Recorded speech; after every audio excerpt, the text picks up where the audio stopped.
Assalamualaikum warahmatullahi wabarakatuh. Bismillah, alhamdulillah, wassalatu wassalamu ala rasulillah wa alihi wa sahbihi wa mawala. Yang saya hormati segenap pimpinan tinggi Madya dan Pratama Kantor Wapres beserta jajaran, para staf khusus dan asisten staf khusus serta tim ahli Wapres, Sekretaris Militer Presiden beserta jajaran, Komandan dan Wakil Komandan Pas Pampres beserta jajaran, para ajudan Wapres dan ajudan istri Wapres, para dokter, tenaga kesehatan Wapres dan Ibu, perwakilan media, hadirin sekalian yang saya cintai. Syukur alhamdulillah, pagi ini kita dapat bersilaturahim dalam rangka merayakan Hari Raya Idul Fitri 1442 Hijriah. Nah, berkenaan dengan hal itu, saya juga ingin menyampaikan ucapan taqabbalallahu minna wa minkum wa taqabbal ya karim wa ja'alana Allah wa iyyakum minal aidin wal faizin wal maqbulin kulla am wa antum bi khair. Selamat Hari Raya Idul Fitri 1442 Hijriah. Mohon maaf lahir dan batin. Selanjutnya saya ingin menyampaikan ucapan terima kasih dan apresiasi kepada saudara-saudara semua atas pengabdian, dukungan, dan kerjasama yang baik selama ini, sehingga saya dapat melaksanakan tugas-tugas kenegaraan dengan baik pula. Saya yakin kunci utama keberhasilan kerja kita ini adalah kekompakan, kerjasama, sinergi, kolaborasi. Oleh karena itu saya mengharapkan agar suasana kerja yang kondusif seperti ini terus kita jaga bersama ke depannya. Seperti kita maklumi bersama, periode jabatan saya sebagai Wapres bersama Presiden Jokowi telah berjalan 1,5 tahun. Artinya waktu yang tersisa kalau tidak ada halangan, tentu tidak ada apa-apa, tinggal sekitar 3,5 tahun hingga bulan Oktober nanti 2024. Dalam 3,5 tahun ke depan saya benar-benar ingin fokus pada penyelesaian tugas-tugas yang menjadi fokus kerja Wakil Presiden. Saya tidak ingin ada yang mangkrak atau yang tidak tuntas.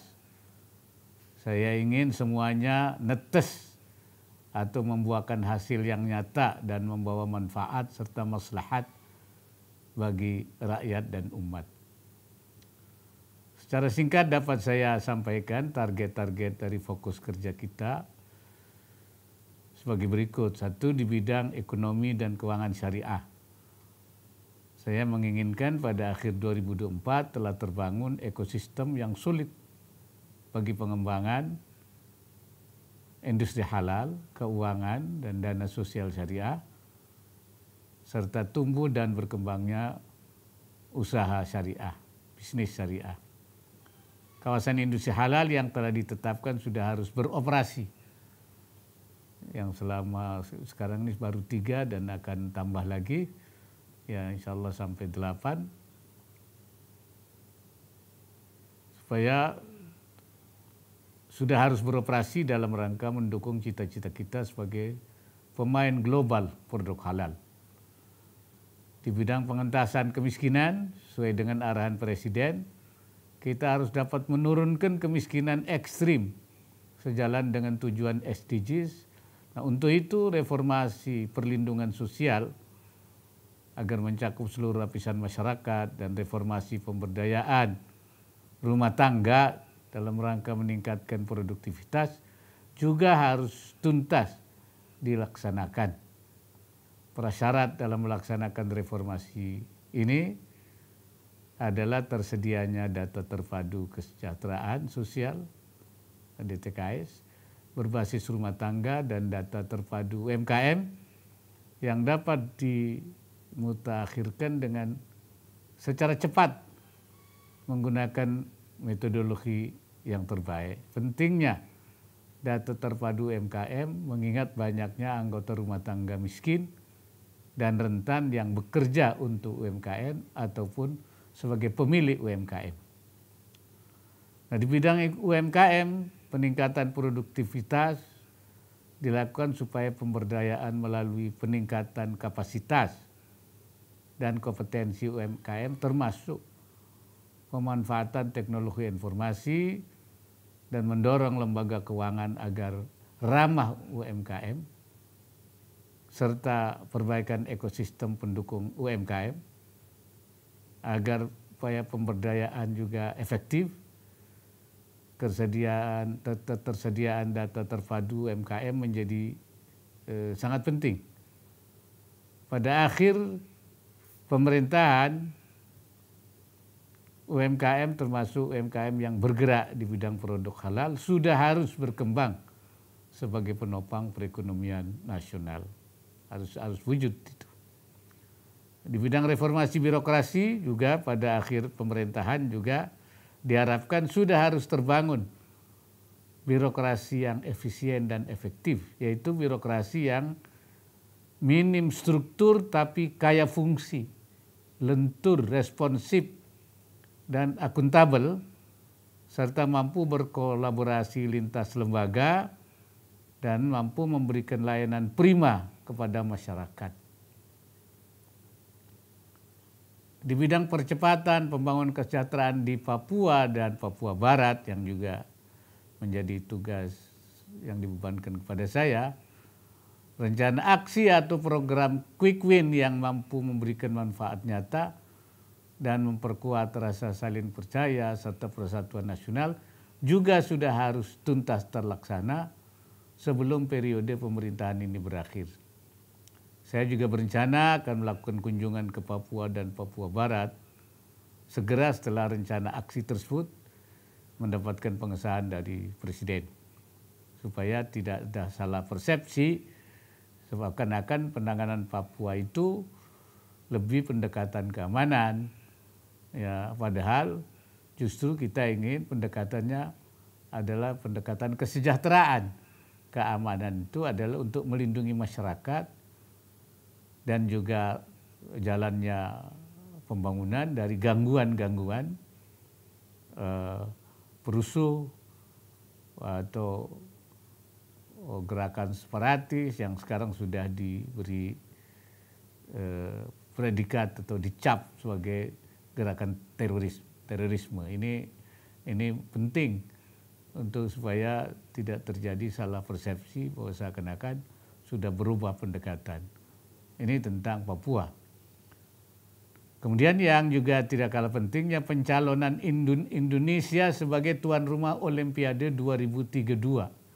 Nah, prosesnya sekarang itu menuntaskan program persiapan sarana prasarana pendukung dan kampanye bagi terpilihnya Indonesia sebagai penyelenggara di 2032.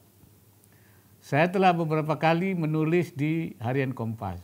Pertama tentang transformasi wakaf Indonesia menuju wakaf produktif. Yang kedua tentang babak baru ekonomi dan keuangan syariah Indonesia. Yang ketiga tentang modernisasi birokrasi untuk pembangunan nasional. Dan yang keempat yang hari ini dimuat adalah tentang strategi penanggulangan kemiskinan. Saya mengharapkan saudara-saudara sekalian membaca, mempelajari berbagai artikel tersebut, karena pada dasarnya itu adalah arah kebijakan yang saya gariskan dan menjadi bagian dari fokus saya dalam pemerintahan ini. Demikian dapat saya sampaikan pada kesempatan ini. Sekali lagi saya tekankan harapan saya bahwa keenam fokus tersebut terrealisasi dan menetaskan hasil nyata, memberikan manfaat serta maslahat bagi rakyat dan umat, dan juga selamat bekerja dan tetap semangat. Jaga kekompakan dan citra kantor Wapres yang baik, serta jangan abai terhadap protokol kesehatan. Sebelum saya mengakhiri ini saya ingin mengharapkan, karena kita ini baru habis Lebaran, ya supaya kita mempunyai semangat baru. Karena kita sudah menjadi orang baru setelah kita digombleng sebulan Ramadan, kita menjadi manusia yang baru. Seperti kita sudah kembali kepada fitrah, semangatnya juga semangat baru. Atau seperti kelahiran kembali, ya, kita sebagai sudah lahir kembali ke dunia untuk kesekian kalinya. Oleh karena itu saya ingin dua hal saja. Pertama, supaya ada pelurusan perbaikan niatnya.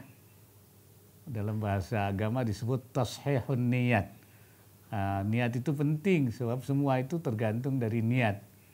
Supaya kita bekerja ini juga punya nilai ibadah, ya. Maka niatnya harus niat yang baik, yang ikhlas dalam rangka kita beribadah kepada Allah.